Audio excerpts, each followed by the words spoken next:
Alors bienvenue à tous donc pour la seconde partie printemps 2014. Alors on va changer de paysage ce soir, on va s'intéresser à Jean-Paul Sartre, qui est donc considéré un petit peu comme le grand philosophe français après Henri Bergson.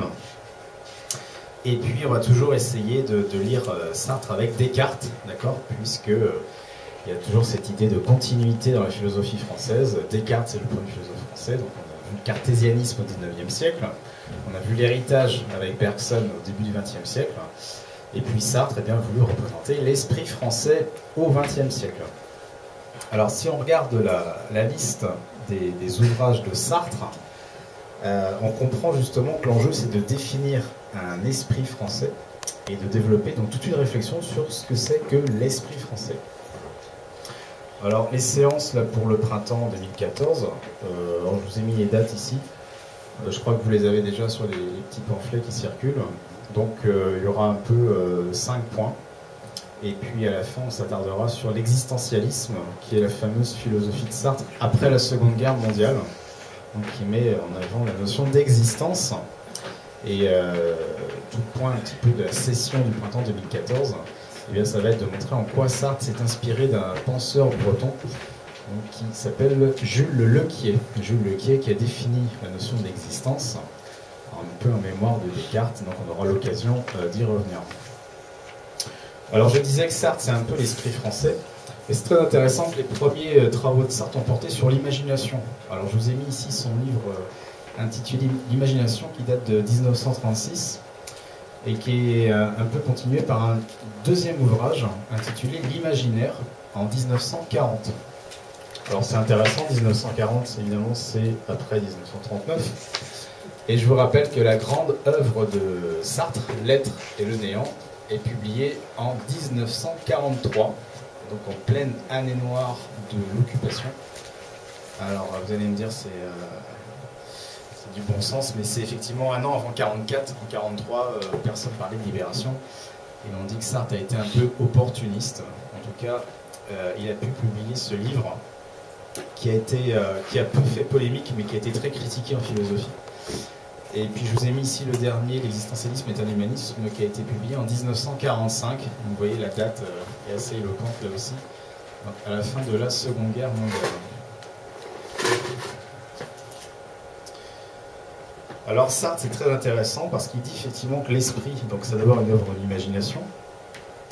Et alors ce sur quoi je vais vouloir insister lors de cette session du printemps 2014, c'est le fait de dire qu'il faut reprendre un peu le contexte dès le départ. Donc l'idée d'un esprit français, ou en tous les cas d'une culture française forte, ça commence avec la Révolution 1789-1792. Donc la Révolution française accouche de la Première République, et la République remplace la monarchie. Et l'idéologie française, ce sera justement de dire qu'il y a un esprit français et que la République finalement doit engendrer des Français. C'est tout le 19e siècle, donc l'instruction civique devient éducation nationale. Mais ce sur quoi j'attire votre attention, c'est qu'il y a un peu aussi une idéologie derrière ça. Et les idéologues, on les trouve entre 1796 et 1798, au moment où Napoléon prend le pouvoir. Et cette idéologie est déjà présente dès 1793, vous avez la terreur, où justement on va vouloir commencer à mettre entre parenthèses les cultures, en tout cas, ou les populations en France qui refusent de se fondre dans cette idéologie républicaine. Alors là, je resitue le contexte, parce qu'évidemment, on en a parlé avec Descartes, qui n'a pas été vénéré au Panthéon. Et ce sur quoi je souhaite attirer votre attention ce soir, c'est que les idéologues insistent sur le rôle de la raison. D'accord ? Donc la raison, chez Descartes, on en a déjà parlé.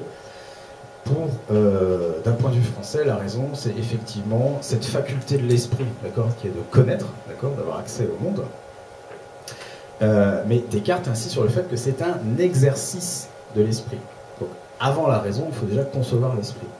Alors c'est très intéressant qu'au XIXe siècle, avec le cartésianisme, on insiste beaucoup sur la notion de raison, mais comme cette notion-là est insuffisante, on l'a déjà vu avec Bergson, Bergson critique la raison, on dit que la raison c'est très étriqué, ça nous empêche finalement de percevoir, etc.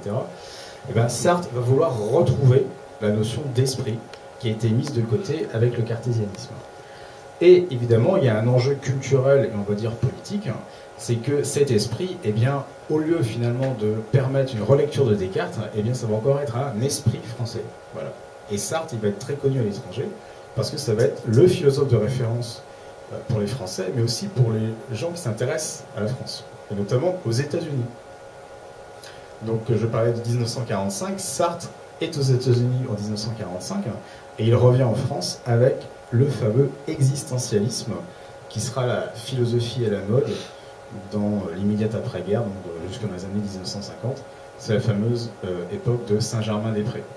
Saint-Germain-des-Prés, c'est l'âge d'or de Jean-Paul Sartre et de Simone de Beauvoir, agrémenté de jazz, d'accord, une musique qui vient des États-Unis. Alors je disais que Sartre travaille d'abord beaucoup sur l'imaginaire, donc vous avez ici son œuvre intitulée L'imagination, et parce que justement, la raison est liée à l'imagination, c'est que la représentation qu'on se fait de soi-même, c'est lié aussi à l'imaginaire dont on dispose, donc Sartre doit beaucoup travailler ça. Et Sartre doit beaucoup travailler aussi ce qu'il appelle la transcendance de l'ego. Alors ça, c'est un ouvrage de Sartre, sur lequel je reviendrai aussi. Alors très important, transcendance de l'ego. L'ego, c'est le moi, d'accord. L'ego cogito, c'est Descartes. Moi, je pense, moi, je suis. Eh bien, chez Sartre, il faut dépasser le moi. Donc il faut dépasser la conception qu'on a de soi avec tout ce que ça comporte d'expérience personnelle. Vous voyez un peu, on retrouve cet esprit français qu'il faut dépasser les particularités, dépasser les spécificités pour rejoindre cette espèce d'idéal collectif. Alors ça c'est très intéressant, j'aurai l'occasion d'y revenir ce printemps. Et puis je vous ai mis ici un autre ouvrage de Sartre qui est Esquisse d'une théorie des émotions. Alors c'est très intéressant parce que en philosophie, quand vous insistez sur la raison et vous insistez sur le dépassement de soi, bah, très vite vous trouvez le problème des émotions. Qu'est-ce que c'est qu'une émotion ?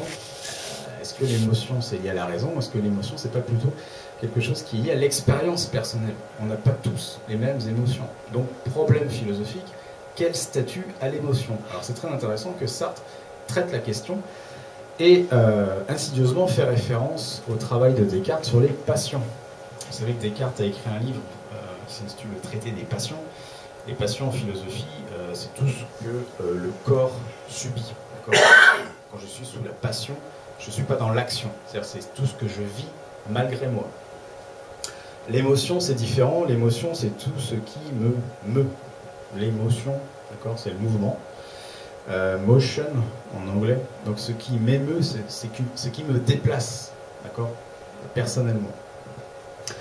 Alors Sartre va réfléchir à ce problème des émotions, qui est directement posé par le problème du dépassement de soi. C'est-à-dire que quand je suis finalement hors de moi-même, comment est-ce que je conçois mon expérience personnelle?